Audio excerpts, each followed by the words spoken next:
Javné podpríjemstvo Dráhy Serbii 25. februára rozpísalo javnú nabávku za studiu opravdanosti so s idejným projektom za výbudov švídkej dráhy Peršoho Bešoru od hraničného prechodu zo z Maďarsku Bačky Breh, Zombor, Kúla, Verbas, Srbobran, Bečej, Kikinda po hraničný prechod zo z Rumuniu na Kovo. U plánu švídka dráha so 4 pantikami, po ktorej hodno vožiť 100 km na hodinu. Precenená vrednosť nabávky 300 milióny dinári bez PDVA. Ponúknúce treba dorúčiť po 30. marec 2020 roku a javné otveranie kovertoch okončí komisia javného podpríjemstva Dráhy Serbii istý deň na 10 hodín.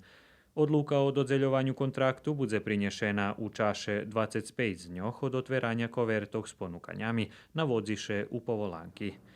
Tot projekt predstavia bar značnú drahovú komunikáciu u funkcii transportného poviazovania Serbii zo z Maďarsku i Rumuniu a zo spoloženia tej časti obačlíva jej vážnosť i úloha u regiónu zo z aspektu poľoprivredy.